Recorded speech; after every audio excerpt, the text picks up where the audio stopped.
Yo, what's up guys? Welcome back to Audiobook Dynasty. If you want early access and even more parts for free, make sure to join me on Patreon. DxD, my main skill is winning hearts. Chapter 1, My System Change. After 2 years of being a mere explorer, I realized that I had nothing to lose and faced the famous Cave of Greed. I just didn't expect to reach the end of it alive. Wow! I came across mountains and mountains of gold and thousands of other items. Thanks to the basic function of all systems, I could see the colors of the items mired in the gold and thus determine their rarity. There were green, yellow, and purple items, unusual, rare and epic. My eyes flashed with greed at that moment, as if my pupils took the shape of 2 gold coins. If I took just a few of these items, I could retire and live a quiet life forever. I could get women, houses, cars, women, travel, and did I say women?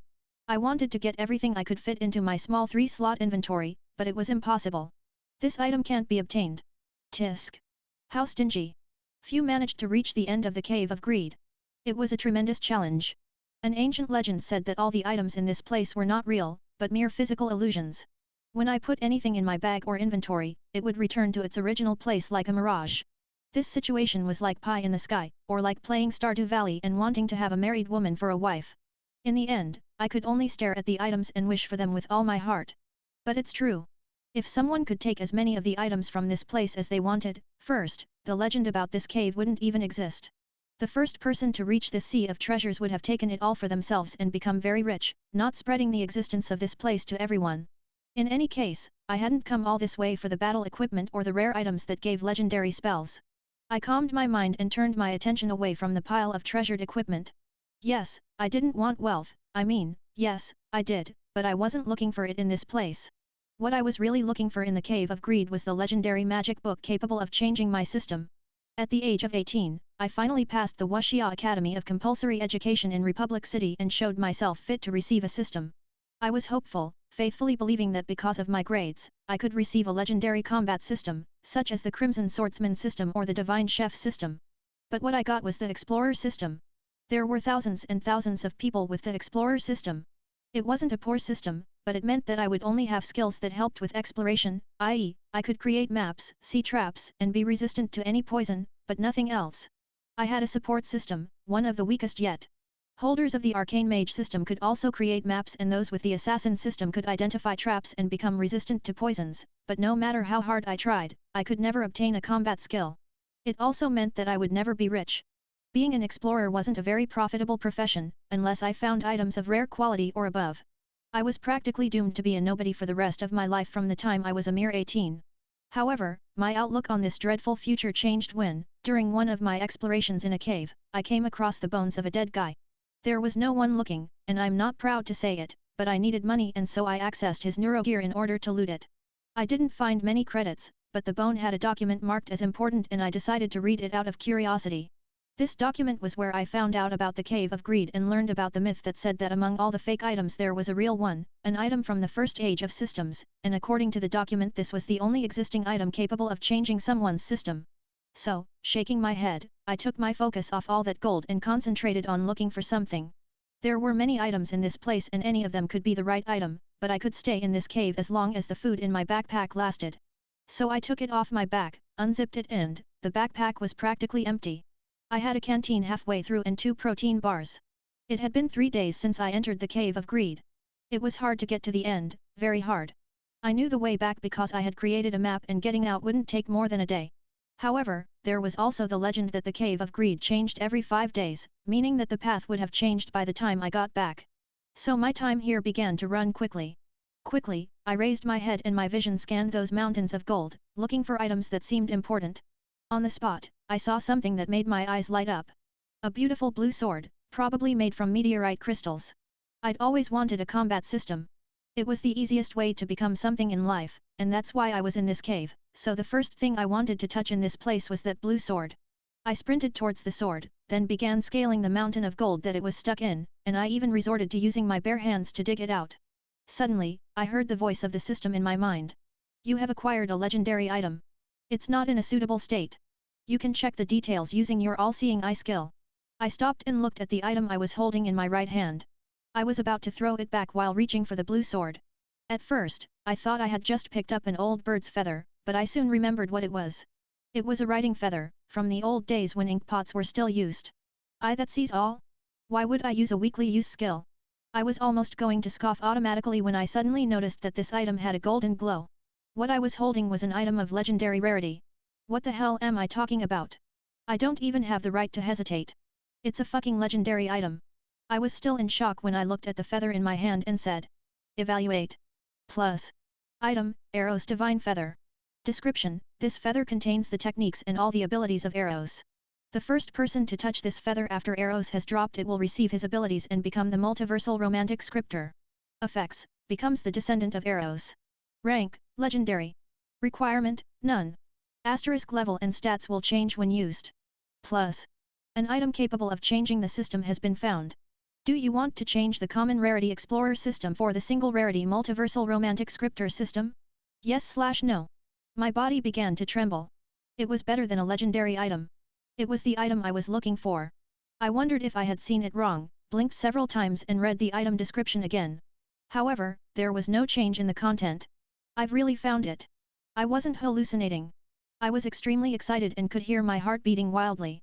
I only used my skill because it was a legendary item, but it was actually what I had been looking for all along. What's more, it was of unique rarity, which meant that no one other than myself had anything like it. Having a unique system didn't necessarily make me as strong as someone with a legendary system, especially since I didn't even know what exactly my system did yet, but there was no way a unique system could be bad. Most of the higher rarity items have it and this one doesn't. Kuoh. I'm the happiest guy in the world.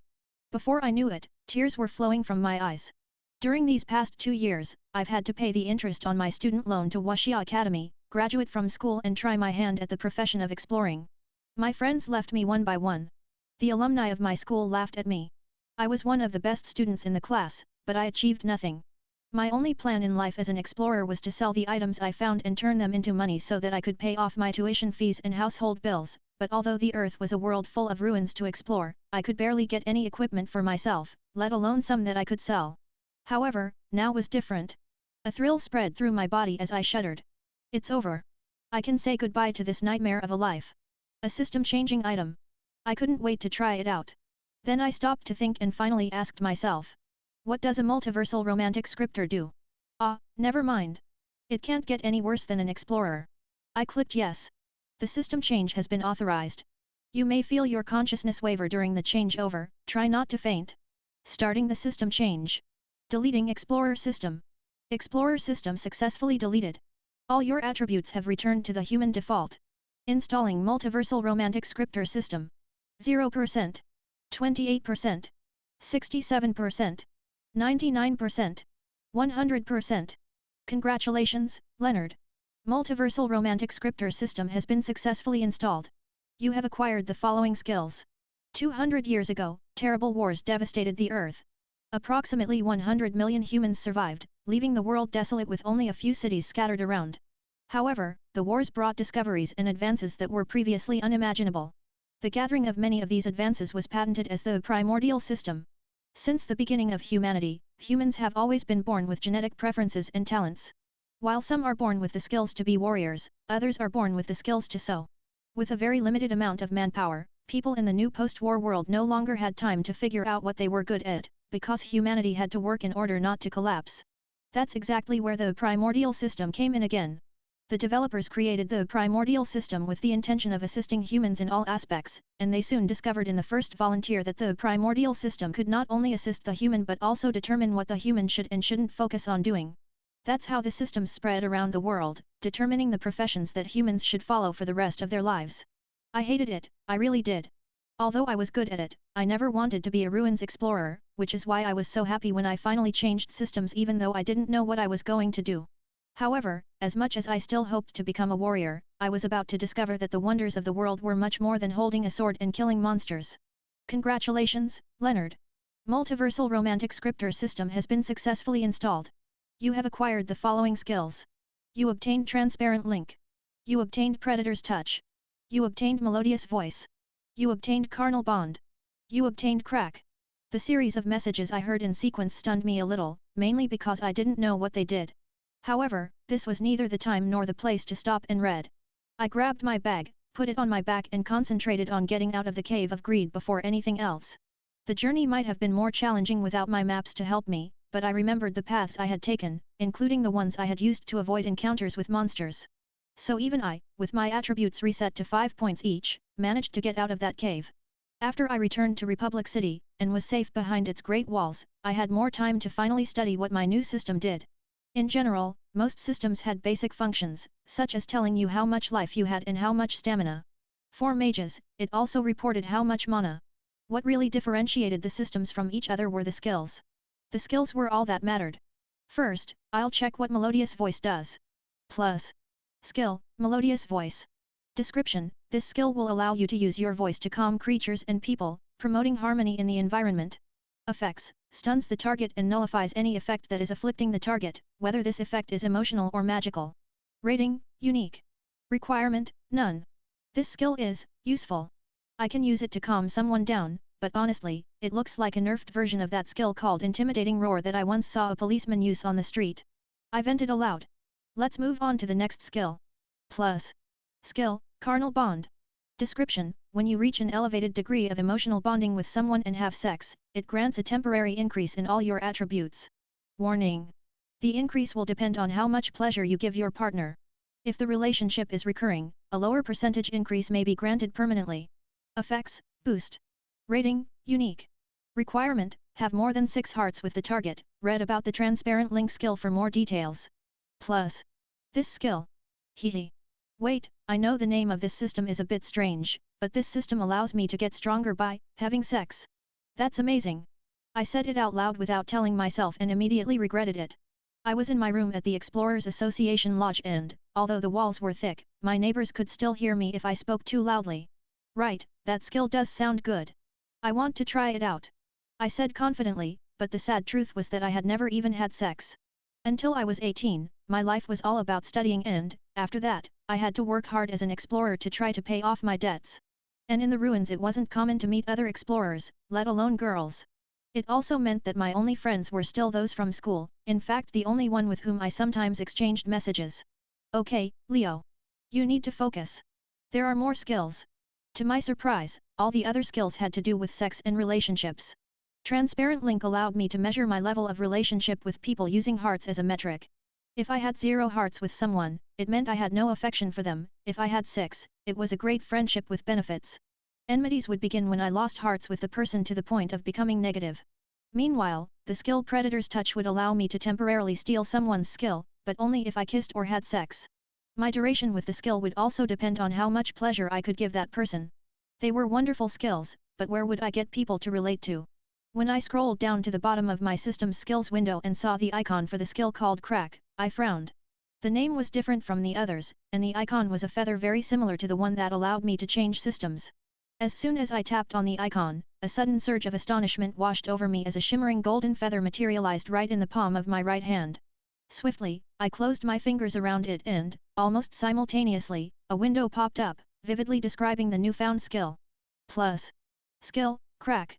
Description: magic is transcendental to time and space, able to connect easily and create bridges between different worlds, realities, and universes. Using the item provided by this skill, you, and only you, will be able to create multiversal portals between worlds in which there is magic, simply by writing the name of the world you wish to travel to in the air. Effects: travel. Rating: unique. Requirement: be a holder of the Multiversal Romance System and be in possession of the Divine Feather of Eros. Plus.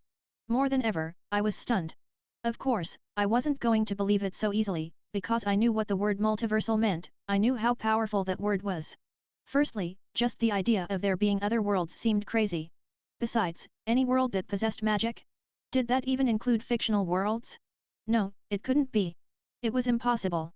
Still, I raised my hand to write down the name of my favorite anime. As mentioned, I used to be a nerd during my teenage years.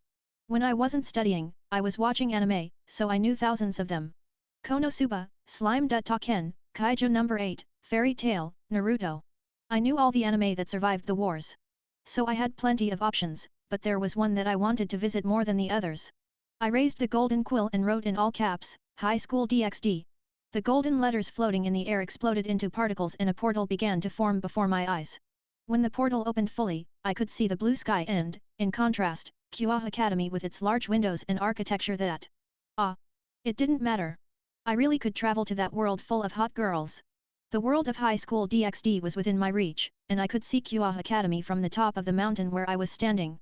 However, just as I was about to take my first step through the magical portal in front of me, a system warning window suddenly appeared. As a multiversal romantic writer, before entering a world, you have the right to change one characteristic in the history of that world. Warning. The change you make is irreversible and may alter the course of history in unpredictable ways. Do I have the right to make one change? I asked aloud. Honestly, I had infinite possibilities for changes that could benefit me, but I was a fan, and a true fan like me only wished for one small detail to be changed in this world. Very well. Then I would like to replace Issei as the bearer of the boosted gear. Warning, change in progress. Power transfer in progress. Done. Suddenly, a wave of heat ran through my body, warming my chest and blurring my vision for a moment. I almost fell to my knees as my mind flashed. As the intense heat subsided, I could feel something pulsing in my left hand. The boosted gear, the legendary artifact of the Red Dragon Emperor, was a part of me. This is incredible, I murmured, a little stunned by all of this. Raising my head, I looked back at the Kuoh Academy. The magical portal in front of me invited me to go through it, with nothing to stop me. Was I ready for it? It didn't matter. I had to be, because I had always wanted something like this to happen. I took a deep breath and prepared myself for what was to come. I can't let anyone down. I know almost nothing about this system, but I'm going to make this my second chance. I'm going to get my family out of debt and I want a wife. Maybe two. Walking through the portal, however, was far from what I had imagined. My right foot almost touched the grass when suddenly everything spun around. I felt my body disintegrating and reassembling as I traveled through seemingly endless tunnels of light. When I finally came to, I was on my knees in an alley. Some students in the familiar Kuoh Academy uniform were passing by. I stood up and shook the dust from my pants. I soon realized that, surprisingly, I was also wearing Kuoh Academy student clothing, a male student uniform consisting of a black blazer with white details over a white shirt, and a black ribbon as a necklace to match the black ensemble. I looked around, trying to orient myself in the new environment that was now my world. I could still feel the pulsing energy of the boosted gear in my left hand. It was natural for me to ignore it until it finally stopped burning, and that's what I did. As I approached the exit of the alley, I heard a familiar voice. Did you see those tits? Man, I wanted to touch those tits. Issei exclaimed enthusiastically. Matsuda raised his right hand like a hero. One day. My friends. One day, we'll go out with some girls together. Aha. And our girlfriends will have huge breasts. Motohama agreed and nodded. It was strange to hear these familiar voices when I now carried the boosted gear, a legendary power that should have belonged to Issei. The change I had made in this world. Without the boosted gear, Issei Hyudu's fate changed drastically, and he was completely excluded from this story. As a person, I wasn't sure how to feel, but as a fan, it was great. After all, Issei was the definition of a loser to anyone who liked animes. Anyway, I had to finesse the situation. If I had become the bearer of boosted gear in Issei's place, it meant that I had taken his place in all of history, and that would certainly include the dangers of this world. Since Issei was still out there, chatting so casually about breasts with his friends, it could only mean that this was the beginning of the story and that there were fallen angels around. I waited for Issei and his friends to disappear from my sight so that I could move on and enter the Kuoh Academy. I never wanted to see them again. In the courtyard of the academy, there were many more female students than male students. It wasn't surprising since Kuoh Academy was a place for girls only. Some of them were laughing and chatting animatedly, while others were running to their classrooms with books clutched to their chests. This school environment? I thought, barely able to contain my satisfaction. It's everything I asked God for. Certainly much better than the military atmosphere at the Academy of Compulsory Education. My first step into the academy was greeted by several stares from the students. I received a few friendly smiles, but also glances out of the corner of my eye. Why were they all staring at me? Was it because I was dirty? Confused, I looked down and made sure I had wiped all the dust from the alley off my uniform. I just didn't know at the time that people were looking at me because I was someone different from the usual at this school. I wasn't very tall in my world, but for high school, 1.80 m was nothing, especially in Japan. I also had white hair and blue eyes, so I was bound to attract attention. As the focus of all those stares, I decided to go to the school office to officially enroll. I had no idea why I was wearing a uniform, but it was natural to think that I should study at Kuoh Academy, and the first step to achieving that was to apply. When I arrived at the office, I was greeted by a middle-aged secretary with glasses on her nose and a closed expression. Good morning. How can I help you today? I'd like to enroll here as a student. She typed some commands into her computer. Leonard Tonalo, right. I frowned. Yes, that's me, I agreed, feeling a lump form in my throat. I recognized you because your file appeared in the school system a few minutes ago. You're already enrolled as a third-year student at our school. She said, handing me a document with the official seal of Kuoh Academy. On this document was the room number of my class. My eyes widened in surprise. I hadn't expected the world crossing to work so well. The crack skill seemed to do much more than just create a passage to another world. It was literally incorporating me into the chosen world. Thank you for informing me, I replied, bowing my head and leaving. As I walked through the wood-floored corridors of the academy, my thoughts began to wander. I am older than Issei was at the beginning of this story. I'm in my third year. That means I could end up in the same room as Akeno Himejima. Hehe, that will be. No, Leo. Even if she is, you won't be able to interact with her. First, you have to concentrate on completely replacing Issei in this story. Only then can the story proceed normally, and you'll have the chance to have a harem. The best way for me to avoid too many complications was to follow the standard High School DxD story.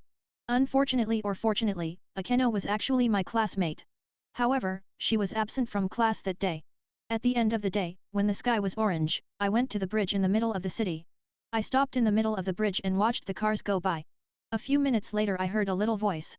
Are you Leonard Tonalo from Kuoh Academy? You are, aren't you? Yes. I raised my head, pretending to be confused, and asked as I turned to face the voice. The girl who asked was beautiful. She had very long brown hair and eyes so big and red that they looked like two mesmerizing rubies. I couldn't blame Issei for being fooled by her, for I could easily have been, too, if I hadn't known it was Rainare, a fallen angel. Do you have anything to say? Tunlo, do you have a girlfriend? No, not yet. Good, she said, opening a wide smile. Well, could you go out with me? Yes. Even Yuma was surprised by the direct answer, but what else could I do? It was necessary to get the story going, and I wouldn't refuse to spend a day with a girl, even if I knew I would die at her hands. That was the kind of man I was.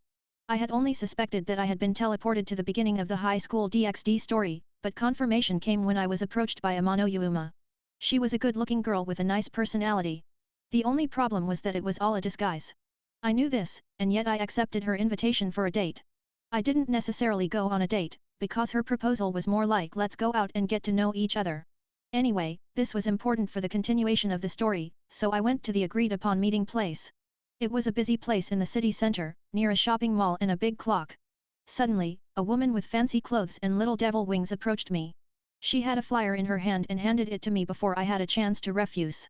I took the flyer and analyzed it. In the middle of the flyer was a circle with various strange details and the phrase "I will grant your wish." Despite the strange and suspicious flyer, I smiled. This will be my door into the arms of Rias Gremory, but first I must. I was talking to myself when I heard footsteps approaching quickly and someone calling my name. I quickly stuffed the flyer into one of my pockets. Leo. I looked to my left and saw Yuma approaching. Good morning, Yuma. Good morning. Sorry. Have I kept you waiting long? No, I just got here, I replied casually, with a smile. We started the meeting by walking through the busy city streets together. This was my first date, so I was a little nervous and couldn't talk much. As she commented on some of the clothing stores and window displays, I listened intently. Soon, we arrived at a small cafe near the mall and chose a table near the window. We just waited for our orders, but Yuma kept talking about herself, her tastes and dreams. I listened like a good friend. When the two huge bowls of ice cream arrived, I saw her smile genuinely. Even though I knew everything that was going to happen, I was distracted by her smile. Like I said, this was my first date of my life. I had the right to relax a little, right? I allowed myself to and enjoyed Yuma's company that afternoon. After the ice cream, we walked more and talked more. Then Yuma said it was getting late and suggested we end our first date at her favorite place in town. I already knew where this was going, but I agreed. It wasn't long before we reached the fountain square, where the orange dusk made everything even more beautiful. She was surprisingly quiet, more introspective, and there was a flush in her face that could easily have been mistaken for shyness. I wanted to grab her when I saw that blush. When Yuma left my side and walked near the water fountain, she put her hands behind her back holding her bag, looked at me and said, "Hey, Leo. To celebrate our first date, could you do me a favor?" She slowly approached me with that friendly smile, putting one foot in front of the other. Any boy would be stunned by this, but I sighed, reached out and stopped her. "Wait, I know where this is going," I said in an indifferent tone. "I know what you are. Yuma raised her head, looking surprised, but my expression remained serious. A sadistic smile appeared on her face at that moment. You really know, don't you? That makes it more interesting. At the same time, the sky began to darken rapidly, as if the clouds were gathering in a whirlwind above us. I may die in the end, but first I'm going to test my new ability. Yuma laughed. Ha ha ha. So you're not the innocent boy I thought you were. Anyway, if you want to do this the hard way, let's do it. With a quick movement, Yuma transformed. Her clothes fell apart and her black wings came off her back much faster than shown in the anime. In an instant, she was no longer the gentle girl I had just shared ice cream with, she was now in full fallen angel form. Although our time together was short, it was a kind of fun. I saw you looking at me with affection. Are humans so easy to manipulate, even when they know what they're up against? I smiled and took a few steps back. Did you enjoy the meeting? It's a shame I can't say the same. I couldn't wait for you to reveal yourself to me soon. You talk a lot and do nothing? You didn't even rub your breasts against me, so maybe I would have enjoyed it a little. The proud smile disappeared from Yuma's face. I wanted to give you a merciful death, child. But no more. You deserve worse. If you think you can defeat me so easily, you're wrong, I shouted, raising my left arm and concentrating on the image of boosted gear in my mind. But to my surprise and horror, nothing happened. The red gauntlet didn't appear above my left hand, Drake didn't react to my command. Yuma laughed louder than before and conjured a light spear in her right hand. Die, Leonard! Before I could understand what was happening, Yuma became a complete blur to me. Instinctively, I tried to dodge, to anticipate where her attack would come from, but the sharp point of the spear pierced my stomach the moment I moved, causing excruciating pain, a pain I had never felt before. A system screen appeared for me just then. It was my HP meter. HP, 70/100. HP, 41/100. HP, 22/100. I had the standard 100 HP, which was usually represented by an intense green color. The green color of the life bar quickly faded to yellow, orange, and finally red. Yuma withdrew her spear and her face twisted back into that sadistic smile as she heard me scream in pain. Ha! How delicious! You see, Leo? There was nothing you could do. She came closer, knelt down, and lifted my head. You're pathetic. Panting and feeling weak, I was forced to look into her eyes. The dark sky was getting darker and darker. My vision quickly turned into a black tunnel. In a last-ditch effort, I put my right hand in my pocket, crumpled up the pamphlet I had received, and thought with all my might. Please, Rias Gremory, save my life and make me your servant. At that moment, even in the midst of all the darkness, I saw the light at the end of the dark tunnel, a light of an intense crimson color. Yuma backed away quickly, confused. I would have liked to see what happened next, but my consciousness faltered until I couldn't resist sleep any longer. 16/100 HP. 7/100 HP. 4/100 HP. 1/100 HP. 0/100 HP. You have died. Even in the darkness that was all around me, I had a glimpse of these messages from the system. You have died. How can this happen? I'm dead, but I'm still conscious. My voice could echo in the darkness, but it seemed that no one was there to hear it. I used to think that the systems were super advanced technology, but, at that moment, it became clearer than ever that the systems were beyond anything I could comprehend. It wasn't technology, it was something divine. As I floated in this darkness, without body, without form, I began to think about my life up to that point. How miserable and pathetic it had been. Before I was transported to this world, my life had been a series of failures and disappointments.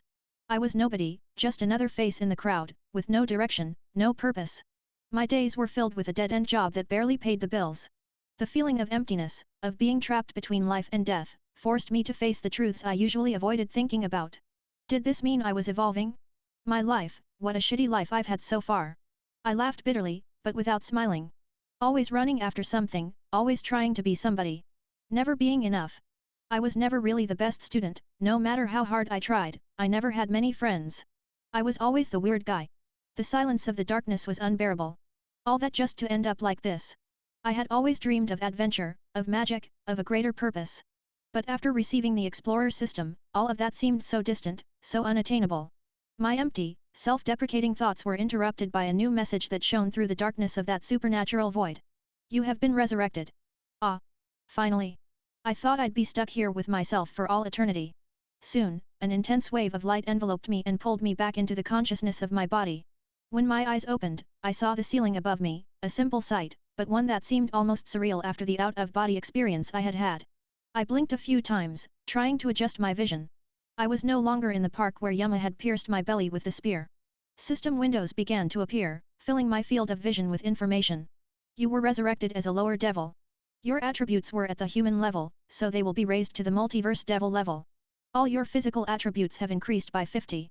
The standard for the devils of this world is 30.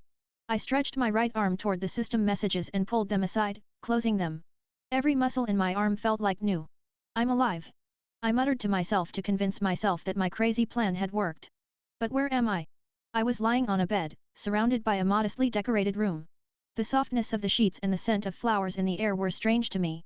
I slowly stood up, and it was then that I realized something strange. I was completely naked. My face immediately flushed. How the hell did I get naked? I looked around the room I was in, trying to find any trace of my clothes, and that's when I heard a soft sound behind me, the subtle sound of the bed covers moving. My heart raced. What I saw left me speechless. Rias Gremory was getting up from the bed I had just been lying on. Her fire-red hair fell untidily over her shoulders, and her blue eyes were filled with a soft sleepiness. She was as naked as I was, but her pale skin was almost camouflaged by the light sheets. Wait. Isn't this supposed to be after I find the other fallen angel? My breath caught in my throat as my eyes fell on Rias and then her six. They were big, no, more than that, they were huge. The nipples were pink and pointed, perhaps from the cold. I knew that Rias was beautiful and that she had very nice breasts, because I'd seen them in the anime, but to see them like this, in real life and with my own eyes, in such an intimate and vulnerable way, was something completely different. A real mixture of excitement and embarrassment washed over me. Good morning, Leonard. Rias said, still sounding a little sleepy, an almost musical sound. She stretched and raised her arms above her head, and I didn't even blink when her hard breasts followed the movement. Come. Good morning. I tried to keep my composure and said. I'm naked. You're naked too. It was an obvious realization, but I had to say something, anything, to break the awkward silence. Rias smiled, a soft, almost playful smile.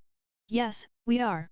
She didn't seem the least bit embarrassed, on the contrary, she seemed amused by my reaction. By the way, I haven't introduced myself.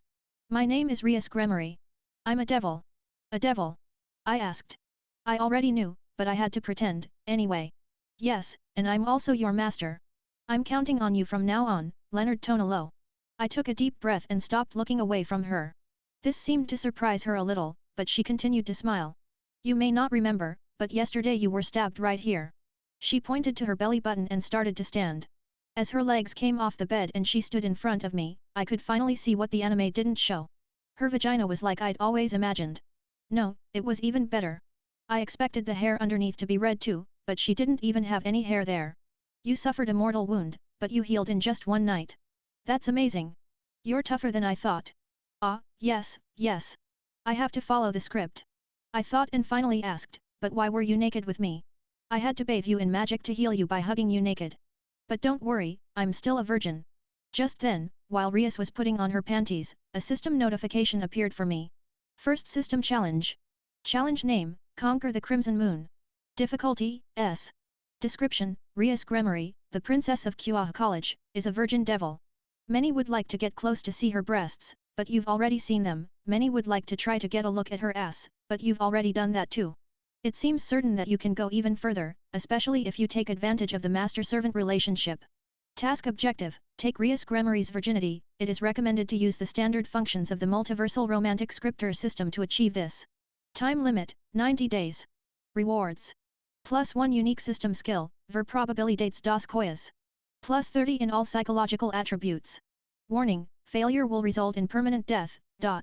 These system notifications surprised me, but they lost my attention completely when Rias stepped forward and reached for her panties. I almost lost my breath as she moved to put the panties on, her breasts jiggling. Her movements were slow and deliberate, almost as if she was aware of the hypnotic effect she was having on me. She slid the panties down her slender legs and pulled them up to her waist. As she picked up the bra and placed it over her breasts, she threw her hair forward, looked over her shoulder at me and asked. Can you help me with this? Sure. I mumbled, and I'm pretty sure my voice sounded a little hoarse. My fingers trembled slightly as I approached her. I tried not to pay too much attention to the heat emanating from her skin, or I'd go crazy. Then I closed the hooks at the back and my fingers accidentally brushed her skin. Thank you, she said, turning back to me. There was a gleam of amusement in her eyes, as if she was enjoying seeing my reactions. You're welcome. As much as I tried to keep my tone casual, as if seeing a naked woman and putting on her bra were normal things for me, my heart was racing. Rias then started to get fully dressed, picking up a short skirt and a white blouse that were lying by the bed. She paused at the bedroom door and looked around as if assessing the room. Your understanding about Rias Gremory's character has increased. You keep the place well organized, even though you live alone, Leonard. That's good. But you forgot to get dressed. She pointed at me, and I realized I was naked and still with my dick pointing to the sky. Hi. Don't be late for the second day of school. I'll send a messenger to you later to discuss a few things. And don't worry, I know where the apartment exit is. Stunned with embarrassment, I nodded. All right, see you later. She smiled once more before leaving the room, leaving me alone with my thoughts. The silence that followed was almost deafening, and I sat up in bed, trying to catch my breath and make sense of everything that had happened. First, where exactly was I? She was talking about me keeping the apartment clean. Driven by this doubt, I took a step toward the door. I immediately remembered that I was still completely naked. I looked around for something to wear. There was a pair of shorts on the floor. I bent down to pick them up and quickly put them on. I felt a little more comfortable now that I wasn't completely exposed. I opened the bedroom door and stepped out into a small hallway.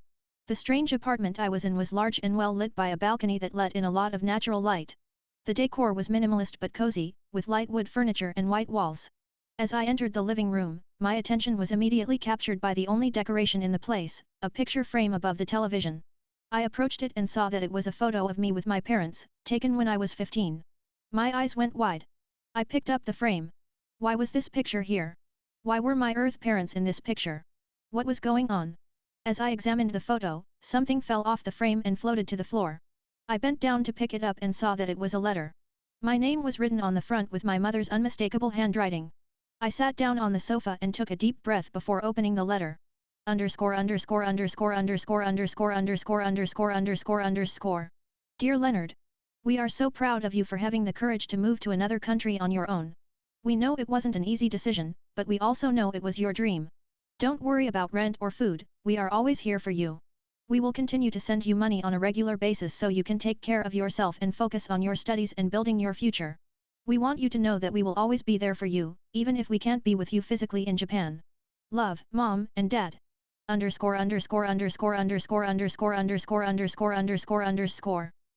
filled my eyes as I read my parents' loving words. It was a very similar letter to the one I received when I decided to live in Republic City on Earth, except my parents didn't send me any money. I got up, determined to explore the rest of the apartment and find answers. There was something strange about this whole situation, and I needed to understand what was going on. In the corner of the room was a small table with a laptop and some papers scattered around.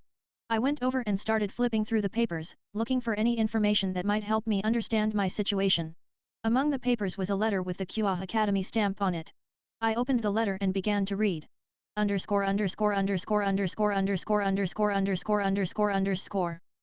Tonalo.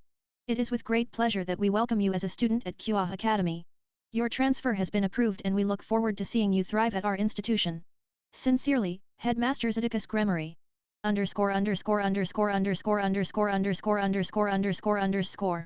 As I suspected, my system has somehow included me in this world, not just thrown me in.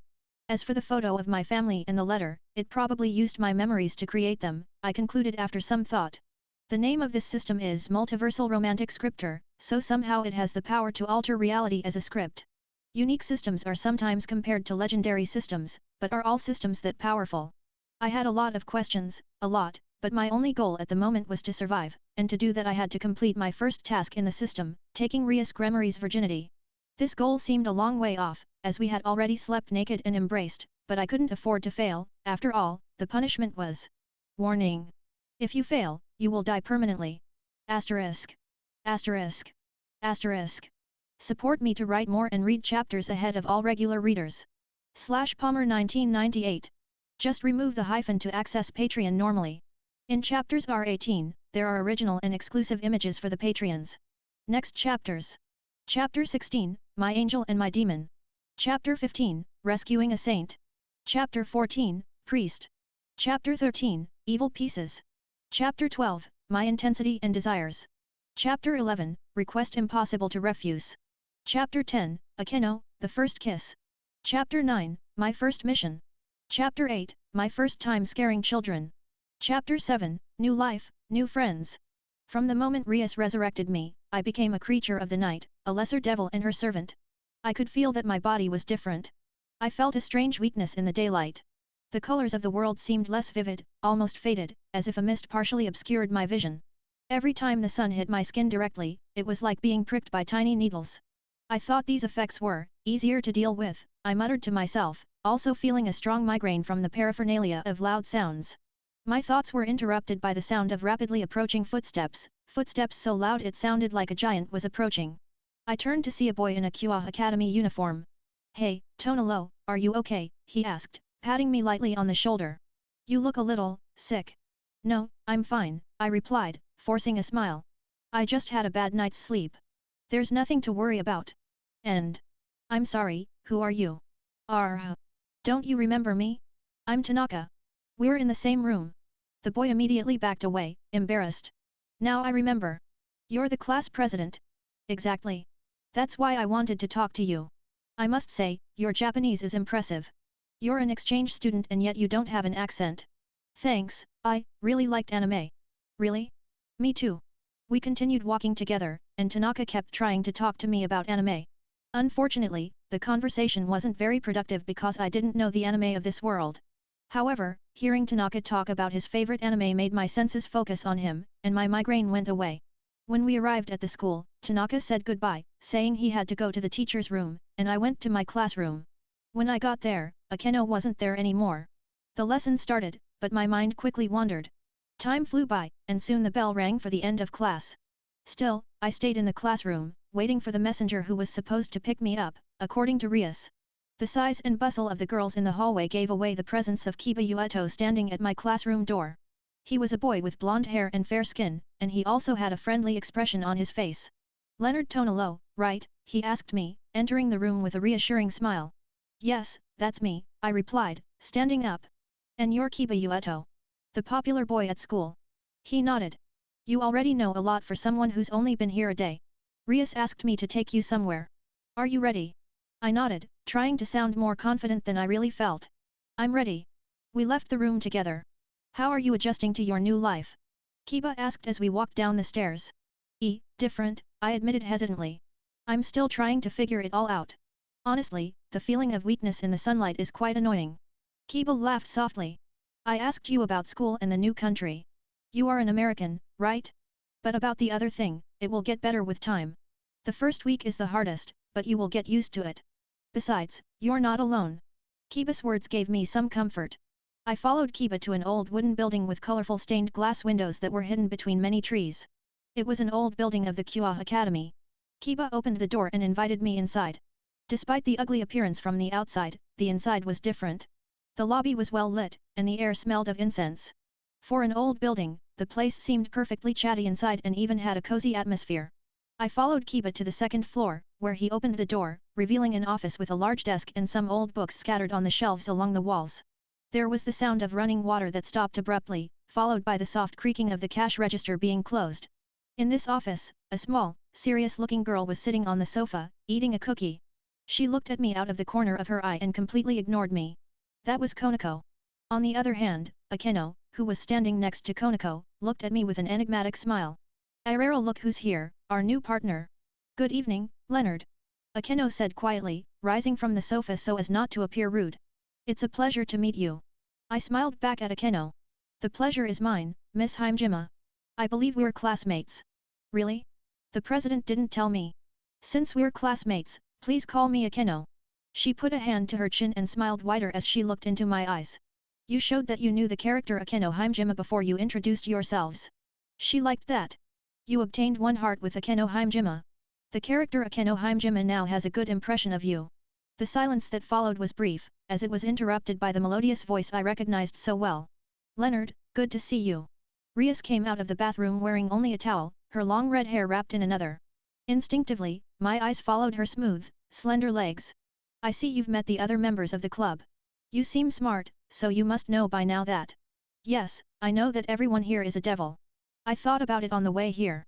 "Good, that's very good. We need to talk about your duties as my servant." Rias began. As a devil, you have duties that must be fulfilled. It's important that you understand the importance of these tasks, not only to me, your master, but to your own growth. As she spoke, a message appeared in my vision, like a floating hologram. Fulfilling missions and favors for characters will help you increase your connection with them. You don't even have to say it. I thought, then asked, I hope I can be useful to you so that I can repay you for saving my life. What do I have to do? Rias then explained to me that as devils, they had to make contracts with humans for various reasons, such as training, prestige, and reputation, and often out of tradition. The main reason, however, was that devils obtained energy from the contracts they made with humans. This energy, in some way that I still didn't understand, was vital to maintaining their powers and abilities. It was a way to recharge their strength and stay strong. To disguise these activities and to be able to meet at school, they used the Occult Research Club. Today, you will have your first mission. This mission should be Konoko's, but it will be assigned to you. I can do it. I said with determination. But I also think it might be dangerous. Can't Konoko go with me? You're right, the fallen angels might still be around. Rias said, thinking aloud. Konoko still has a mission to fulfill, but how would you like to accompany him, Akeno? I'd love to. How about it, Leo? Akeno is my right hand. She'll be able to teach you a few things. Sounds great to me. Great. Leo, if you bring me the signed contract, I'll give you a special reward. Hearing Rias say this in just a towel made me imagine hundreds of possible scenarios, and my determination for my first mission burned like flames in my eyes. Chapter 8, My First Time Scaring Children. Of all the girls in the Occult Research Club, Akeno Himejima seemed by far the easiest to get along with. She was reserved, but kind, gracious, and affectionate. Not to mention that she was very beautiful, seen as the second princess of the Kuoh Academy. So I confess that I was quite nervous when Rias Gremory proposed that she be the person to accompany me on my first mission. As I wasn't yet able to use the portals, Akeno and I had to go on a bicycle borrowed from Kiba. At one point, Akeno, with his teasing personality, saw me looking at her briefly and decided to make a little joke. "Irero Leo," she said in a teasing voice as her slender arms wrapped around my waist. "You're in such a hurry. I almost fell just now." Her tone of voice made my heart race, and I could feel the heat rising to my face. I tried to concentrate on the road ahead, but it was hard to ignore the feel of her arms around me, and the soft, firm pressure of her breasts against my back. Those breasts! I had never felt such softness. It was like I had two pillows on my back. Every little movement of the bike made me move, and I felt her breasts moving too. It was then, at a bend, that she grabbed onto me completely. "We're almost there, Akeno," I replied. "Oh, what a shame. I thought we'd take a bit longer." She sighed. I knew that Akeno was known for her provocative nature, but feeling it firsthand was a completely different experience. Every time she moved, even if it was just to adjust her position on the bike, I could feel the softness of her breasts pressing against my back and I wanted to touch them, how I wanted to touch them. It was such a divine sensation, so pure, that for a moment, even I, a devil, felt like I was entering heaven. Finally, we spotted our destination ahead. It was a small sanctuary in the middle of the city, almost hidden between the residential buildings and the tall trees. I parked the bike and helped Akeno down, offering her a hand. In gratitude, she gave me a smile that made my heart race once again. In itself, she was a heart test. "Thanks for your help, Leo." "You're welcome," I replied, trying to keep my composure. "So, what must be the problem here? Why would they summon devils in a shrine?" She shrugged. "It's not our job to question. We should just fulfill the request and collect the signature on the contract." "As you wish." Akeno and I began to climb the shrine's staircase. The place, although small and shabby, exuded tranquility with those bells swaying just a little in the early evening breeze. As we reached the top, I saw an old man, bent by age but with eyes that still shone. He was sweeping the entrance to the temple with a worn broom. When he saw us, he stopped and gave us a slight nod. "Welcome," he greeted in a gruff voice and with a gentle smile. "You must be them." "Them?" I thought. "Yes, it's us devils." Akeno replied with a more professional and serious tone than he normally had. "We've received your request for help. How can we help you?" The old monk sighed, stopping moving his broom. Of course. Please come in and let's talk." He led us into a small room inside the shrine, where we sat on cushions around a low table. The atmosphere was simple, with Buddhist statues that seemed to watch us in silence. "I've been looking after this temple for many years." The monk began to speak. His hands trembled slightly as he poured tea into small ceramic cups for us. This used to be a beautiful temple a few years ago, where many devotees came. However, those times had to end for new ones to come. The only problem is that lately I've had more trouble than usual with a group of children. Every night, they come here and throw stones at the bells, disturbing my simple peace. I've tried talking to them, but it only seems to encourage them more, and I've even prayed for them to stop, but they still come every day. As a last desperate option, I decided to call you to try to resolve the situation. I didn't think you'd actually come. Akeno, with his usual serene expression, leaned forward slightly and gladly accepted the tea. We understand, sir. Do you have any idea why the children would do this? Could there be a specific reason, or is it just mischief? The monk shook his head negatively, looking frustrated. I think it's just mischief. They seem to enjoy it, as if it were a game. However, every temple needs to be harmonious and the spirits don't like a lot of noise. I needed to find a way to make them stop. Finally, the monk sighed, looking disappointed. I exchanged a quick glance with Akeno before turning to the monk again and saying, we understand your concern and we'll do our best to help. We'll try to talk to these children and get them to stop. The monk smiled, visibly relieved.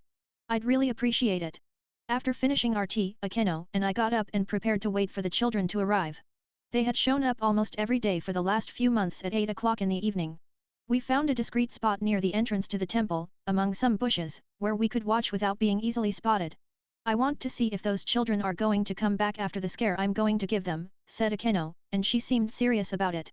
It wasn't long before the peaceful sound of swaying trees was overlaid by the sound of distant laughter. Soon, we saw a trio of children coming up the stairs. They were 2 boys and a girl. I bet I can hit 3 in a row on the middle bell today. A boy with a red cap announced. And I'll hit 4. Guys, it's cold in here. Let's go back to the playground. The girl said. Only the cold seemed to be just an excuse to disguise the clear fear on her face. At that moment, Akeno almost stood up from behind the bushes and sparks of electricity shot out of her eyes.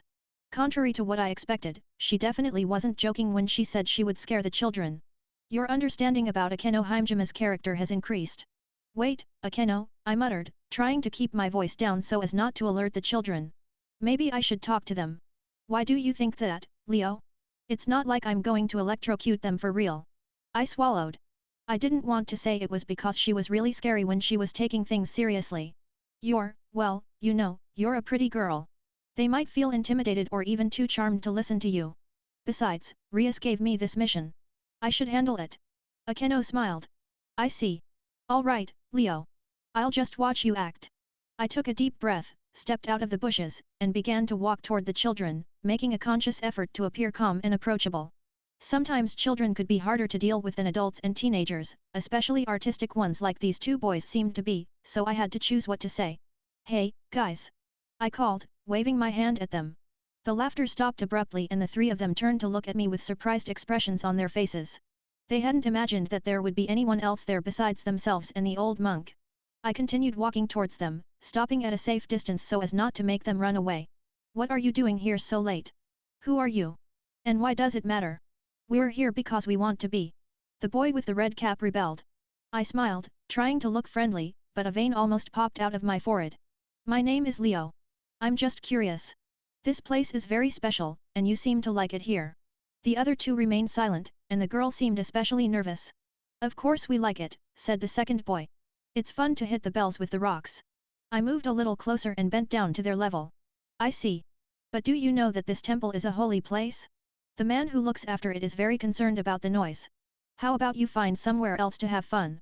The boy with the cap frowned and clenched his right fist. But it's cooler here. And that old man can't tell us what to do.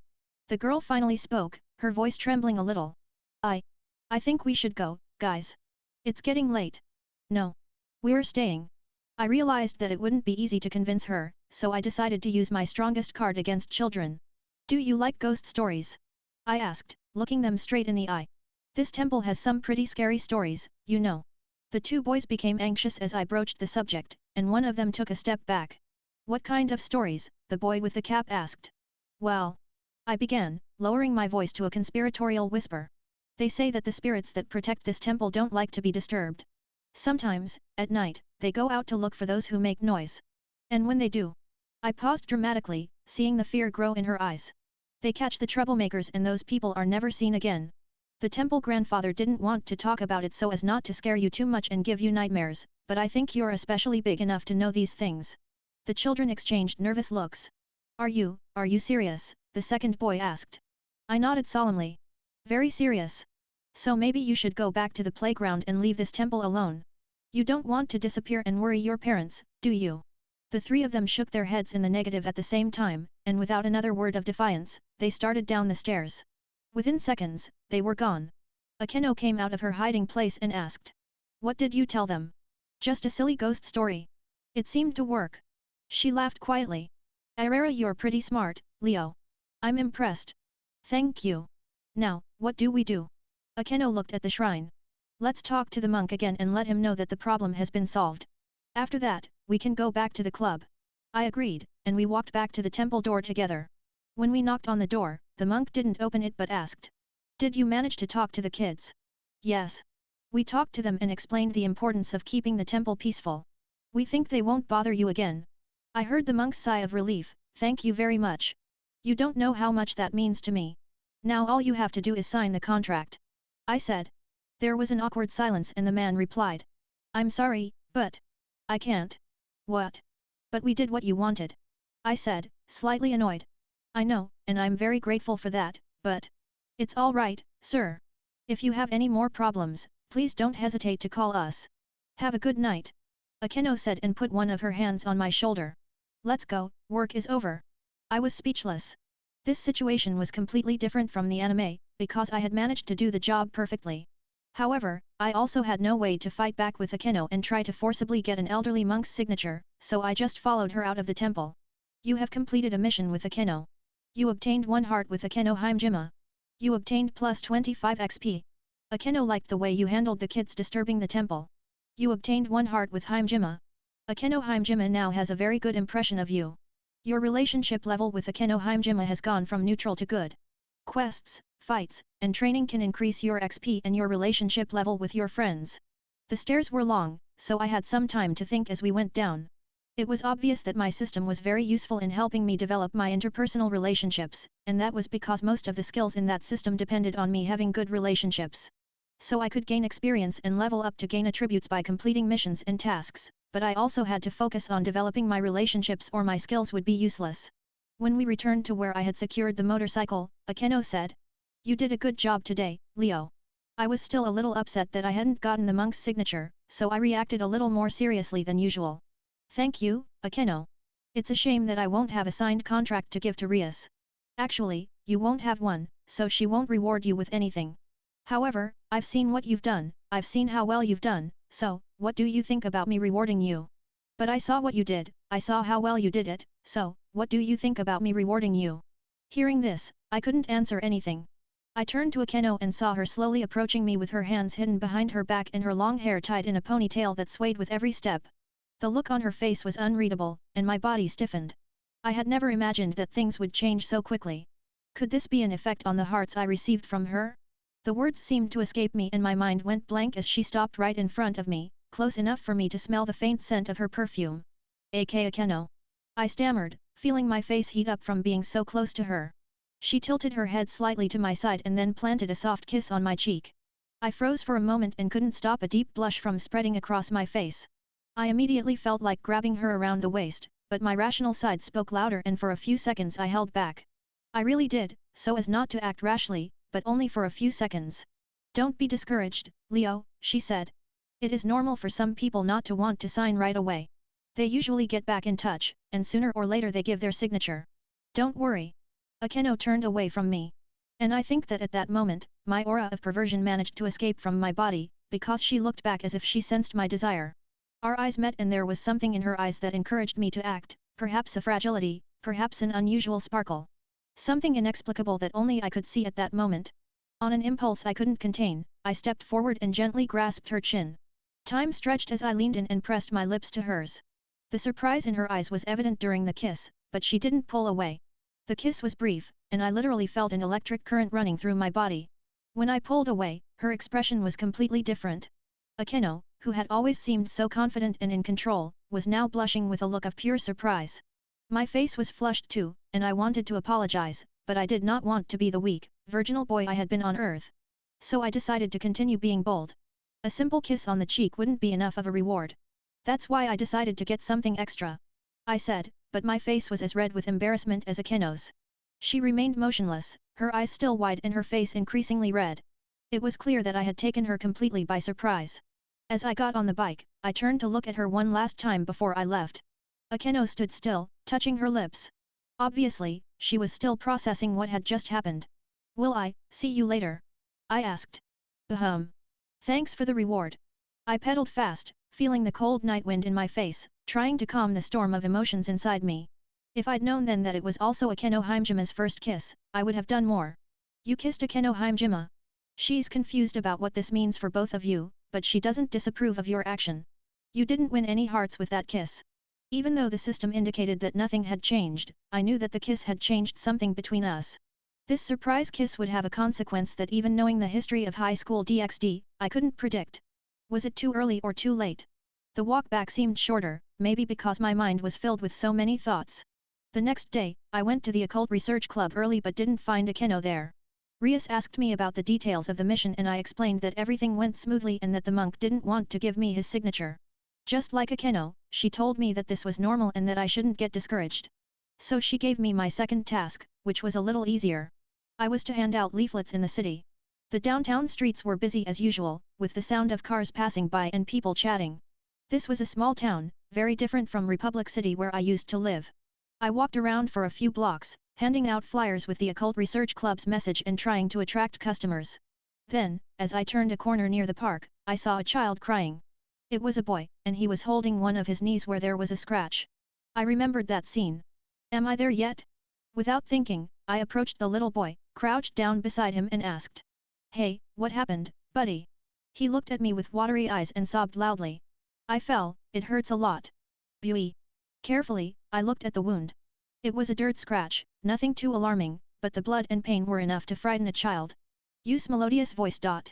I mentally said. It's okay. You're a strong and brave boy. There's no need to cry. The use of my skill made the boy stop crying immediately. At that moment, I heard light footsteps behind me. When I turned around, I saw a young blonde woman with green eyes who seemed to be worried about the boy. When I looked at her, I knew. It was Issei Argento. Issei knelt down beside the boy, her face showing natural concern. Excuse me, can I help him? She asked in a soft voice that sounded more like a whisper. Yes, of course. I replied, relieved that I wasn't alone. He's hurt his knee. Issei smiled at the boy and put her hands on the wound. A greenish glow emanated from her hands and in a few seconds the cut began to close. The boy stopped crying and looked at his now healed knee in amazement. Wow, that's better. Thank you. The little boy exclaimed with a big smile. Before we could respond, he got up and ran to join his friends playing soccer. Thanks for helping, he said sincerely to the blonde girl. I'm Leonard, by the way. She smiled shyly. I'm Issei Argento. It was a pleasure to help. And you did a great job of calming him down. How did you do that? And you did a great job of calming him down. How did you do that? Issei asked. I just talked to him like anybody else would. I said, rubbing my neck a little awkwardly. The character Issei Argento had a good first impression of you. You obtained one heart with Issei Argento. But what you did was even more incredible. I continued the conversation with a little more excitement than I should have. In my world, healing spells were extremely rare, so of course I would be a little excited about what Issei did after seeing it with my own eyes. Her face flushed slightly at my sudden approach, and she looked away. Thank you, Leonard. It's a gift from God. I saw that she was carrying a large leather case. Forgive me for asking, but are you new in town? Issei nodded, her long blonde hair swaying with the movement. Yes. I was transferred from Europe. I just arrived in Japan. Your understanding about Issei Argento has increased. You don't seem very happy about it. Would you like to talk more about it? I asked, using melodious voice again. This skill didn't have the ability to manipulate people, but if it made her feel even 1% more comfortable with me, that would be enough for me. I'm just a stranger, so it shouldn't be a problem for you to vent to me, and I've got time on my hands, I argued, throwing the rest of the flyers into the trash can next to me. She laughed slightly before starting to speak. If you insist, I don't see why you can't make a friend in a city. Where do I start? Well, I was raised in a convent. From an early age, I trained to be a servant of God, learning to use my gifts to heal and help those in need. Issei's story was not new to me, but I listened intently as she spoke. Hearing her tell it all directly to me made me even angrier at the fallen angels, especially since I knew there was a whole conspiracy to get the sacred gear from her.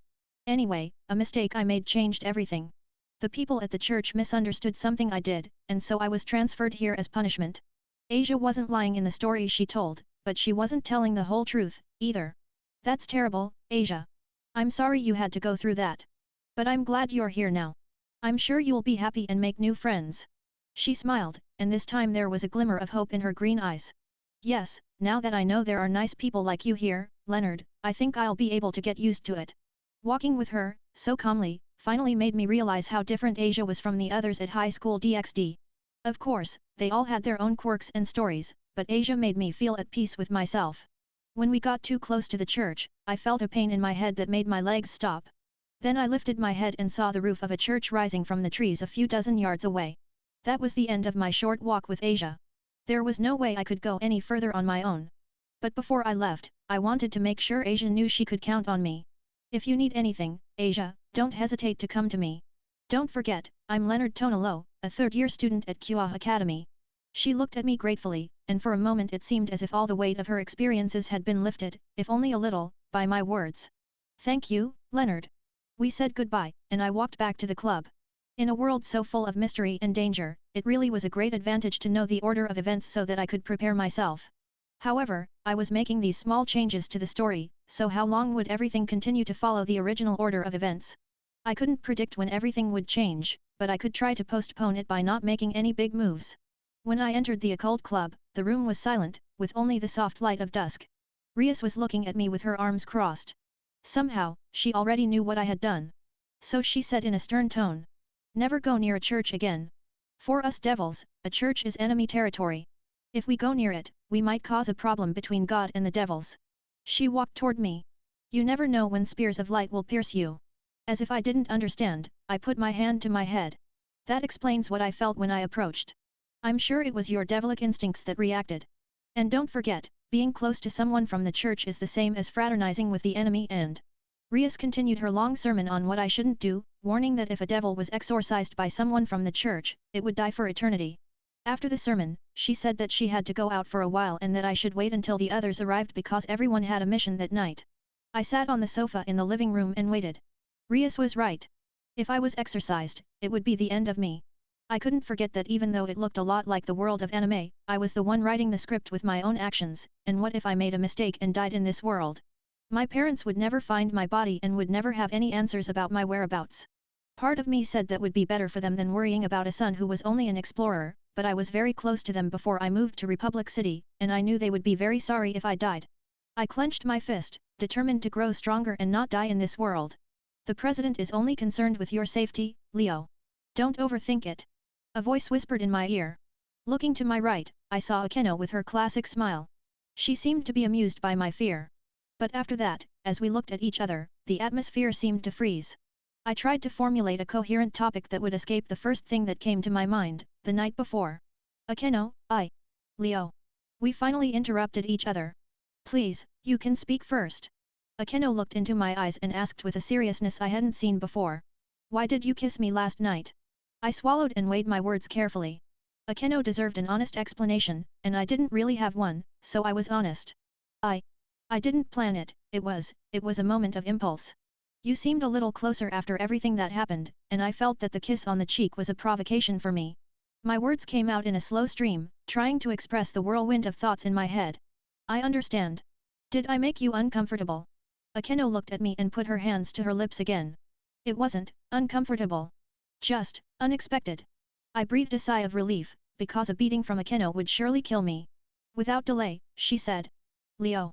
Do you think we can do this, again? Leo. Do you think we can try this, again? Akeno asked with her hands over her lips. There was a blush on her cheeks and the way she looked away was something I would never have expected from Akeno Himejima, who had such a seductive and thought-provoking personality. This was a chance I wouldn't waste by asking something like what do you mean, or are you sure? My lips curved into a smile and I said. Yes, of course we can do it again. She seemed surprised by my direct answer, but she didn't back down. Instead, she sat down next to me on the sofa. The upholstery gave a little under her weight. At that moment, I completely forgot that we were in the main room of the club and let the whole atmosphere disappear. Akeno looked at me and then looked away. She looked nervous. So I grabbed her neck and gently pulled her closer. Our faces were so close that I could feel her breathing. I looked into her eyes and when she closed her eyelids, I had her consent. Our lips met again, but this kiss was very different from the last. It was more intense, full of an urgency I hadn't felt before. It wasn't just me who was acting, but Akeno as well. The hand I had placed on her neck came down and grabbed her waist. Akeno's reaction was immediate and her arms wrapped around my neck as our bodies moved even closer together. Surprisingly, it was me who seemed to have the most experience. I had little experience with kissing, but I was sure I was Akeno's first by the way she barely moved her tongue. Soon I could feel her heat mixing with mine, creating a bubble of warmth around us. When I stopped kissing her for a moment and went down to kiss her neck, Akeno accepted without a problem. She even let out a soft moan of excitement, and that sound echoed in the silence of the room. My eyes opened, and I saw those huge breasts within reach of my palms. I could almost feel the heat emanating from them. As Akeno gasped for breath, her breasts moved up and down, tempting me. I didn't want to rush into anything, but the temptation was strong. So my left hand moved on its own and wrapped around one of her breasts. Touching them was literally the best feeling of my entire life up to that point. The softness and smoothness were light years better than having her against my back. It was an indescribable softness. Your understanding of the character of Akeno Himejima has increased. I felt a shiver run through my body as Akeno let out a shaky sigh close to my ear and leaned closer to me, showing that she was really turned on. The heat between us was rising quickly. But before I could completely lose myself in this moment of excitement, Akeno put her hand on my chest and pushed me away. I looked into Akeno's half-closed eyes and she said, "Leo. I'd rather we slowed down." I nodded, understanding the importance of respecting her pace. She smiled back, obviously relieved that I hadn't gotten angry, and pushed me harder, causing me to fall backwards onto the sofa. Before I could react, Akeno was leaning over me. She was incredibly beautiful at that moment and seemed to revel in my desire for her. "That's not fair," I joked, looking at her breasts so close to me. "You're playing dirty, Miss Himejima." Akeno laughed, a sweet sound that made my heart race even faster. I never said I'd play fair, Leo. Besides, I'm a devil. Justice isn't exactly my priority, she replied with a teasing tone. This was the Akeno I knew. Then she leaned in and her lips met mine again. This time, the kiss was more controlled, less urgent, but still full of passion. I could feel her body move with every movement, as if she wanted to show me that even though she wanted to take it slow, she wanted it just as much as I did. Our bodies adapted better on the sofa and I felt her weight comfortably on top of me. My hands found their way to her waist, holding her as our tongues met. It was clear that there was a connection between us now, a connection that was developing quickly and that I didn't regret for accelerating with a stolen kiss. Suddenly, the door of the room opened. Akeno and I immediately separated and raised our heads from the sofa. Then we saw Konako standing in the doorway. Her yellow eyes were fixed on us, but there was no reaction on her face. Akeno quickly jumped away, tidying up her slightly messy clothes and trying to look as innocent as possible. "There was nothing between us," I said, holding up my hands. I tried to explain, but Konako didn't say a word. She just walked into the living room and sat down on one of the other couches without saying anything and went on with her work. The feeling of being caught in the act was terrible. Luckily, Konako didn't seem to be particularly interested in what she had seen, although the neutral expression on her face didn't give any clue what she was thinking. When all the heat was gone, the door opened again and Yuto Kiba entered, closely followed by Rias Gremory. I did my best to look relaxed and hide the bulge in my pants. "Leo, Akeno, Konako, I'm glad you're all here," Rias said with a bright smile. She sat down in a nearby chair and crossed her legs elegantly. "I have some news about the next mission." Fortunately, they hadn't noticed anything out of the ordinary. "Did something happen, bucko?" Akeno asked. "Yes, we received a hunting order from the Archduke. A rebel devil is in town." Rebel devils were devils that betrayed their masters. These devils were hunted by other devils, as well as angels and fallen angels. A rebel devil was in Rias Gremory's territory, so it was her and her servant's job to eliminate it. That night, we went to a building outside of town. We were fully staffed. Rias, Akeno, Kiba, Konako, and myself. The sole purpose of the mission was to eliminate this rebellious devil that was luring humans to feed on them. "Leo, this will be a good opportunity to see you in battle," Rias said. "I don't have much experience in combat, but I hope I won't disappoint you," I replied. "Yes, I came from a post-apocalyptic world where animals were literally turned into monsters by the radiation from the nuclear bombs that devastated every nation, but that didn't mean I knew how to fight. Everything I knew about combat came from the fighting techniques and martial arts I learned at the Academy of Compulsory Education." Rias laughed briefly at the way I answered. "I like your personality, determined Leo." Akeno then began to explain the characteristics of devil servants to change the subject. Devils who have masters gain unique characteristics when they become servants. It would probably be easier to tell the story about devils, but we don't have much time and Kiba always wanted to tell this story, so he interrupted Akeno. "Excuse me, Akeno, but I know a shorter version. Leo, a long time ago, there was a war between devils, fallen angels, and God with its angels. All three parties lost troops, and the war ended without a winner. The great noble devils lost most of their subordinates in the war and were unable to raise new armies. Most of the pure-blood devils died in the war. Many problems arose for the devils, fallen angels, and God. We devils decided to use a system to form and specialize small groups of soldiers called evil pieces. Evil pieces. It's simple. Rias said. Noble devils use the rules of chess to coordinate their devil soldiers. The master, a devil like me, is determined as the king and creates 5 special pieces, queen, knight, rook, bishop, and pawn to form a small army. This system has become popular among noble devils. Popular? What do you mean? The devils started competing with each other. For example, my knight is stronger or my rook is stronger. High-ranking devils started playing a game of chess with their devil minions, called ranking games. There's a tournament for it. The strength of their pieces affects the social status of the devils and their titles of nobility. Recently, gather pieces has become popular, where talented humans are transformed into devils. Basically, strong devils could become magnificent devils this way. Let me guess, Rias, if you're the king, the queen must be Akeno, I said, finally looking at Akeno again. Akeno smiled with the corner of her mouth. Exactly. Rias replied. By the way, my knight is Yudo and my rook is Konako. Does that mean I'm a bishop? I asked, pointing at myself. I already knew that I wasn't, but I had to keep up appearances. Wait a second. Rias stopped moving before answering me, and I could also feel the tremors in my body due to the presence of an enemy and his killer instinct. I feel something disgusting. But also something delicious. Is it sweet? Is it sour? Suddenly, a deep voice rang through the place. Rias looked into a patch of darkness in the house. Viizer rebel devil, I thought you'd never show up. We're here to eliminate you, shouted Rias. Take it. A strange, distorted laugh erupted, and then the rebel devil Viizer stepped out of the dark corridor Rias was watching. Viizer was a female-looking devil with huge breasts and gigantic claws instead of fingernails. At the sight of those breasts, I was disgusted, remembering that they could throw acid, and I ran towards the devil. Wait, Leo! Rias yelled. I don't even know why I was the first to run, but as I ran, I realized how much faster I was than usual. Take it.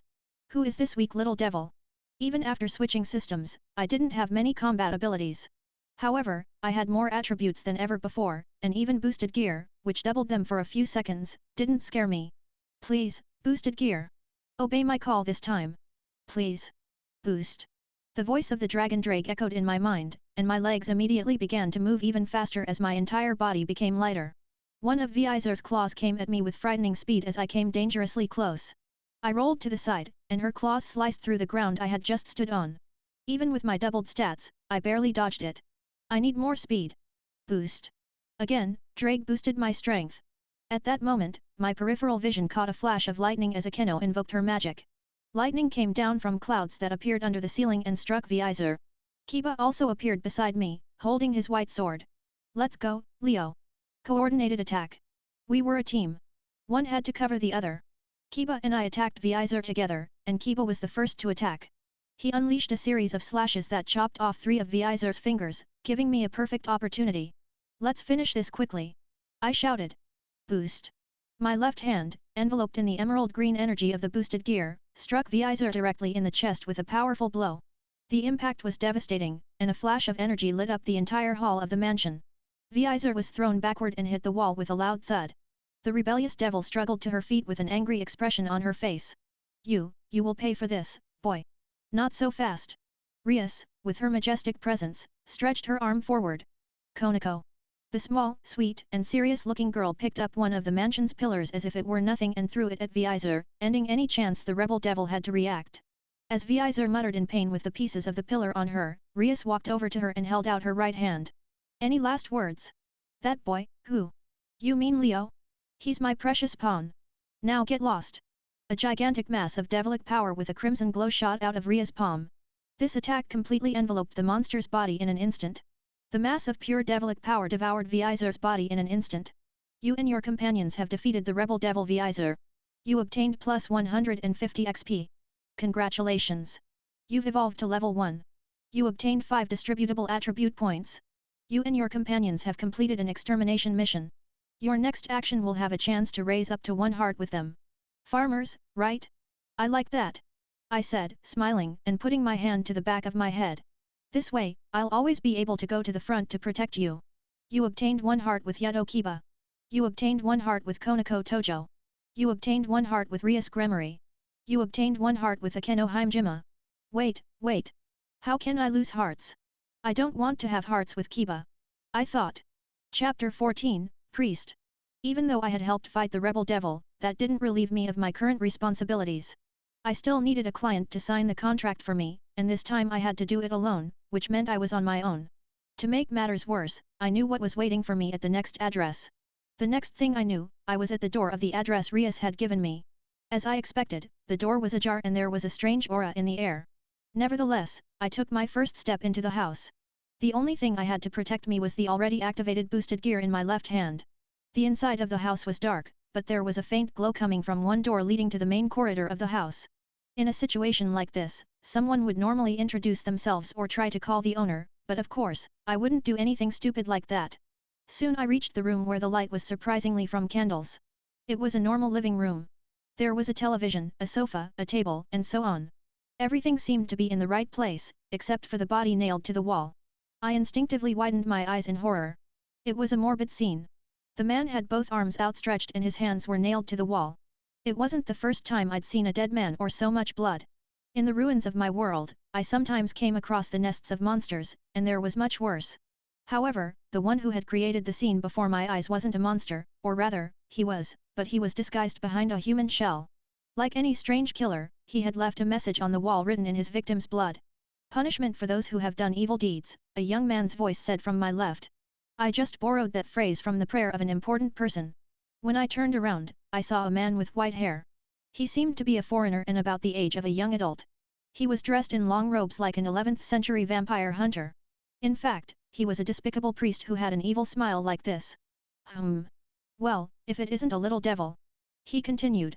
Was it attracted by the smell of the victim's blood? I didn't have much time to talk against someone who was clearly stronger than me. To defeat him, I had to surprise him. I am a priest, I am the cure. The aura of madness emanating from this priest was irritating. Fuck it, I'll do it. I said aloud, and my tone seemed to surprise the priest. Fried Selzen was his name, and he began to laugh. A loud, maniacal laugh that echoed through every inch of the living room. He moved one of his hands with surprising agility, a white blur against the dark surroundings, and pulled out a large pistol. I knew he wouldn't shoot at first, so my instinct was to use boosted gear for the first time. Boost. The dragon's voice echoed in my mind, increasing my strength. The smile faded from Fried's face when he saw the boosted gear on my mother, and I launched myself at him. So you have sacred gear. My right fist tried to hit him, but he deflected it easily. Still, I used the momentum to turn my body and try to land a side kick in his direction. Fried's crazy eyes widened, and he dodged again. Interesting, very interesting. Let's see what you can do, little devil. Then he drew his light sword, and I saw my chances of defeating him without a scratch diminish considerably. Boost. The dragon's voice rang out again, filling me with a new wave of power. My next attack was different. I used the power of the boosted gear to increase my speed, making my movements more erratic and difficult to predict. Then, as I approached, I feinted a direct hit, but changed direction at the last second and grabbed his arm. I caught him off guard. Fried frowned as he was grabbed, and his smile vanished momentarily. I seized the opportunity and spun him around, using the extra strength to throw him against the wall with all my might. Fried crashed into the wall, spitting blood from the shock. You're stronger than I thought, he muttered, slowly getting to his feet as he wiped the blood from the corner of his mouth. But this won't be enough. Then he lunged forward with his sword, slashing without any refined technique or handling. To me, who grew up training at the Compulsory Education Academy, he looked like a child playing with a sharp object, and that filled me with confidence. I stepped back, dodging his blows, and that annoyed him. Are you kidding me? Fried growled. He didn't look like the patient type. When his blade moved in a downward arc, I saw my chance. With superhuman speed, I lowered my torso and struck with a left to his stomach. I don't know if the blow was stronger because it was just boosted, but the blow threw Fried backward and he fell to his knees again. He gasped, trying to catch his breath, but I wasn't going to give him time. I lunged forward with my right hand outstretched and grabbed his throat. Surprisingly, I could hit him. I could kill him right there. But I'd never killed a human before, and as despicable as Fried was to me, I wouldn't lose the most human part of me to him. My heart was pounding uncontrollably, and adrenaline was coursing through my veins. So I made my decision and instead of killing him, I attacked myself. Yes, you read that correctly. I attacked myself. I drove the claws of the boosted gear into my stomach. But don't worry, I wasn't crazy. There was a reason for it. HP, 60/100. The pain was terrible. I pulled the claws out of my skin and dropped to my knees. My vision blurred, and when I looked at my left hand, the wound wasn't very deep, but I'd used enough force to draw a lot of blood. Fried slowly stood up after I released him, laughing hysterically. He rubbed his neck, still feeling the pressure of my hand holding him, but his evil grin was back. You still can't control it, can you? This devilic power, it seems this thing is more in control than you are, he sneered. He thought I was out of control. It was a logical thing to think, perhaps, which was surprising for an empty head like his. All would have been lost for me if it wasn't for a scream that echoed through the room. Freed, and I looked back and saw a girl in long clothes like a nun. Oh, if it isn't Asia. You who broke through the barrier. Her eyes were glued to the corpse nailed to the wall. She mumbled something, confused, while still staring at the corpse in shock. Ah, yes. You're a beginner. This is our job. We kill humans who have gone over to the side of the devils. Not this one. She said and then turned to me, finally seeing me. Leo. Asia. Oh, you two know each other? Sorry, Asia, but a devil and a human can't live together. Freed announced, whispering something in her ear as he looked at me. Well, shall we finish the job now? Even if it's not done, there you go. He raised his gun, ready to put a bullet in my head. Asia ran as fast as she could and stood between me and Freed, opening her arms to show that she would protect me. Father Freed, I beg you, please forgive him. Even though he is a devil, Leo is a good person. That's enough, Asia. I said and started to stand up. Now that you know the truth about the church, there's no need for all this. She turned to me with eyes full of worry, confusion, and fear. It was clear that she wasn't used to it all, used to seeing this kind of violence, and Freed's presence and manner only added to her fear. But there was something in the way she looked at me that gave me the strength to respond. I didn't want to see her go through what she had gone through with Issei when Freed fought against him, nor did I want to see her killed. With great effort, I got to my feet. My body protested with a wave of pain, but I ignored it. Boost. The last boost made a red aura appear around me like a burning flame. Freed took a step back, and it was clear that he had realized the situation had never been in his favor. Do you really think you can defeat me, devil? He snarled, pointing his sword. No matter how much power you have, you're still a monster. Freed then raised his sword to attack. Asia was still standing between us. Her eyes widened in fear. She wouldn't have time to react before the blade came down. No! I shouted, moving with superhuman speed. In an instant, I was in front of Asia, my body blocking the path of the sword. I felt the blade cut through my arms, which I used to form an X to protect her. Leo, she cried, tears streaming down her face. You're hurt. Don't worry about me, I replied through clenched teeth. I won't let him hurt you, and neither will Rias. Just then, Freed's time ran out, and as I stood in front of Rias, I saw a magic circle appear behind me with a crimson glow. From this magic circle emerged Kiba, Konako, Akeno, and finally Rias Gremory. With the arrival of all my companions, Freed took a step back, but quickly reobtained his composure. An expression of perverse excitement took over his face. Oh! Looks like the entire group of devils is together. He said with a dark laugh. This is going to be fun. I lifted my head, breathing through the pain, and looked directly into Freed's eyes. Why are you so excited? Do you really think you can beat us? You haven't even beaten me, a weak, inexperienced devil. Look, I'm still standing and you haven't even hurt me. My words hit the priest like a blow, and I saw the momentary fear in his eyes. But I was out of luck. Suddenly, a strange portal began to form in the ceiling above Freed, slowly rotating as it grew in size. Freed looked up at the portal and a smile appeared as drops of sweat trickled down. Looks like my luck is changing. Let's see how you devils handle the fallen angels. Damn, are the fallen angels coming sooner than I expected? I thought and looked back, searching for Rias' eyes. It wasn't hard to find them, because she was looking at me. Now Rias will tell me to leave Asia and she'll take me back by force. I concluded. I don't know what she saw at that moment, let alone what she thought as she looked at me with wide eyes as if to say no. But the decision Rias made was different from what I had expected. Rias smiled with the corner of her mouth, looked at Freed and said. Fallen angels? She asked. They won't be much of a problem for me. Let them come. As she said these words, Freed's face turned pale. He looked Rias up and down and laughed briefly. And who do you think you are? Aren't you a bit haughty for a mere devil? Pleased to meet you. I am Rias Gremory, heir to the Gremory family. The Gremory family of devils. Yes, and this introduction is also for the fallen angels on the other side of the portal. I know you can hear me. I've learned of a plot by fallen angels in this town, but I've decided to ignore it as long as it doesn't cause any trouble. So be warned, this town is under the jurisdiction of the Gremory family and their activities will no longer be tolerated. Leave and don't come back. At that moment, the portal above Fried began to shrink, indicating that the fallen angels had decided to abandon their ally. As the priest realized this, he began to despair. He stared at the shrinking portal with an expression of horror as drops of sweat ran down his face. No, no, no. This can't be happening. But no matter how loudly he pleaded, the portal soon disappeared forever. Fried then turned to me with a look of pure rage and despair. Damn devils! If I'm going to die, at least take one of you with me. Fried raised his gun and pointed it directly at me. But before Fried could fire, a blue flash tore through the air. Powerful thunder rumbled through the room. I looked over and saw Akeno with an excited smile on her lips and a residual electricity in her hands. AHH. I love it when they scream like that. Fried didn't even have time to react. Akeno's attack pulverized completely his body, leaving only a charred shadow on the ground. I blinked, still trying to process what had just happened. It was all over, and fortunately, Asia was unharmed. Rias approached me with a serious look on her face. Hello, what's your name? She asked, but I realized it wasn't for me. Asia Argento. The slim girl with blonde hair crouching behind me replied. It's all right, Asia, Rias said, holding out her right hand. You don't have to be afraid anymore. We're here for you. Asia looked at Rias, still trembling, but slowly beginning to calm down. Rias' kind words seemed to have a quick effect, perhaps because Asia was naive and trusted people's kindness. Thank you very much, Asia murmured. Trying to ignore the pain that still throbbed in my body, I placed a comforting hand on Asia's shoulder. It's going to be okay. Trust me when I say that.